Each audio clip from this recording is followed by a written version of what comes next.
राधे राधे। आप सबको अहोई अष्टमी की बहुत बहुत शुभकामनाएं। आज हम इस वीडियो में इस व्रत की कथा को श्रवण करेंगे। यह व्रत कार्तिक लगते ही अष्टमी को किया जाता है। जिस वार की दिवाली होती है, अहोई आठें भी उसी वार को पड़ती हैं। इस व्रत को स्त्रियां अपने बच्चों के लिए करती हैं। बच्चों की माँ दिन भर व्रत रखे, सायंकाल दीवार पर अष्टकोष्ठक की अहोई की पुतली रंग भरकर बनाई। उस पुतली के पास सेई तथा सेई के बच्चों का चित्र भी बनाए या छपी हुई अहोई अष्टमी का चित्र मंगवाकर दीवार पर लगाए तथा उसका पूजन कर सूर्यास्त के पश्चात अर्थात तारे निकलने पर अहोई माता की पूजा करने से पहले पृथ्वी को पवित्र करके चौक पूडकर लोटा जल भरकर एक पटरे पर कलश की भांति रखकर पूजा करें। अहोई माता का व्रत अगर कोई सच्चे मन से करता है तो अवचेतन मन की शक्ति जागृत होती है, जिससे संतान के लिए एक अदृश्य सुरक्षा चक्र निर्मित होता है। पद्य पुराण के अनुसार कार्तिक मास में आने वाले इस व्रत का महत्व बहुत ही बढ़ जाता है, जो संतान की आयु, विघ्न बाधाओं से मुक्ति और सुख समृद्धि की कामना के लिए किया जाता है। अब सुनिए इस व्रत की कथा को।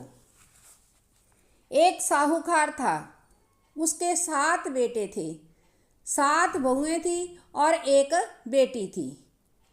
दिवाली से पहले कार्तिक बदी अष्टमी को 7 बहुएं अपनी इकलौती ननंद के साथ जंगल में खदान में मिट्टी खोद रही थी।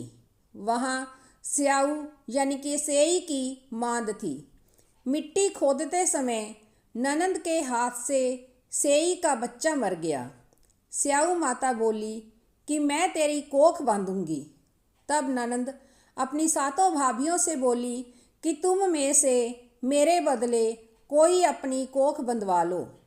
सब भाभियों ने अपनी कोख बंधवाने से इनकार कर दिया, परंतु छोटी भाभी सोचने लगी कि यदि मैं कोख नहीं बंधवाऊंगी तो सासू जी नाराज़ हो जाएंगी। ऐसा विचार कर ननंद के बदले में छोटी भाभी ने अपनी कोख बंधवा ली।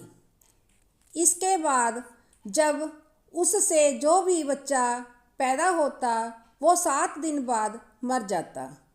एक दिन उसने पंडित को बुलाकर पूछा, मेरी संतान 7वें दिन क्यों मर जाती है? तब पंडित ने कहा कि तुम सुरही गाय की पूजा करो। सुरही गाय स्याऊ माता की बड़ी बहन है। वह तेरी कोख छोड़े तब तेरा बच्चा जिएगा। इसके बाद से वह बहू प्रातःकाल उठकर चुपचाप सुरही गाय के नीचे सफाई आदि कर जाती। गौ माता बोली कि आजकल कौन मेरी सेवा कर रहा है, सो आज देखूंगी। गौ माता खूब तड़के उठी। क्या देखती है कि एक साहूकार के बेटे की बहू उसके नीचे सफाई आदि कर रही है। गौ माता उससे बोली कि मैं तेरी सेवा से बहुत प्रसन्न हूँ, इच्छा अनुसार जो चाहो मांग लो। तब साहूकार की बहू बोली कि स्याऊ माता तुम्हारी बहन है और उसने मेरी कोख बांध रखी है, सो मेरी कोख खुलवा दो। गौ माता ने कहा, अच्छा। अब तो गौ माता समुंदर पार अपनी बहन के पास उसको लेकर चली। रास्ते में कड़ी धूप थी, सो वे दोनों एक पेड़ के नीचे बैठ गई। थोड़ी देर में एक सांप आया और उसी पेड़ पर गरुड़ पक्षी का बच्चा था। सांप उसको डसने लगा। तब साहूकार की बहू ने सांप मारकर ढाल के नीचे दबा दिया। और बच्चे को बचा लिया। थोड़ी देर में गरुड़ पंखनी आई तो वहाँ खून पड़ा देखकर साहूकार की बहू के चोंच बांधने लगी। तब साहूकारनी बोली कि मैंने तेरे बच्चे को नहीं मारा, बल्कि सांप तेरे बच्चे को डसने के लिए आया था। मैंने तो उससे तेरे बच्चे की रक्षा की है। यह सुनकर गरुड़ पंखनी बोली कि मांग तू क्या मांगती है। वह बोली 7 समुंदर पर स्याऊ माता रहती है, हमें तू उसके पास पहुंचा दे। तब गरुड़ पंखनी ने दोनों को अपनी पीठ पर बिठाकर स्याऊ माता के पास पहुंचा दिया। स्याऊ माता उन्हें देखकर बोली कि आ बहन, बहुत दिनों के बाद आई है। फिर कहने लगी कि बहन, मेरे सिर में जुएं पड़ गई हैं। तब सुरही के कहने पर साहूकार की बहू ने सलाई से उनकी जुएं निकाल दी।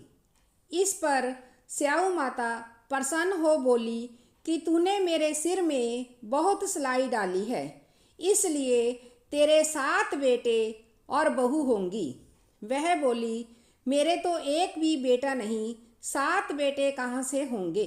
स्याऊ माता बोली वचन दिया, वचन से फिरूं तो धोबी के कुंड पर कंकरी होऊं। जब साहूकार की बहू बोली मेरी कोख तो तुम्हारे पास बंद पड़ी है। यह सुन स्याऊ माता बोली कि तूने मुझे बहुत ठग लिया। मैं तेरी कोख खोलती तो नहीं, परंतु अब खोलनी पड़ेगी। जा, तेरे घर तुझे 7 बेटे और 7 बहुएं मिलेंगी।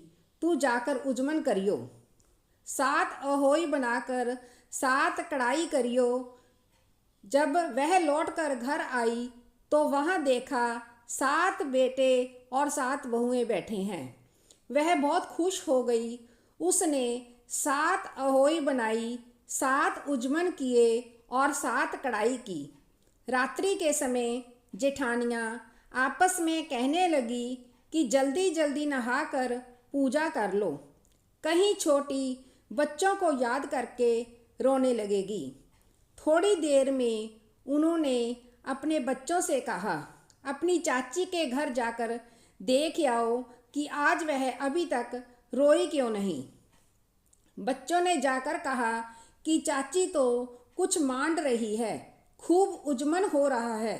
यह सुनते ही जेठानियाँ दौड़ी दौड़ी उसके घर आई और जाकर कहने लगी कि तूने कोख कैसे छुड़ाई। वह बोली तुमने तो कोख बंधाई नहीं, सो मैंने कोख बंधा ली थी। अब स्याऊ माता ने कृपा करके मेरी कोख खोल दी है। स्याऊ माता ने जिस प्रकार उस साहूकार की बहू की कोख खोली, उसी प्रकार हमारी भी खोलियो। कहने वाले तथा सुनने वाले को तथा सब परिवार की कोख खोलियो। राधे राधे।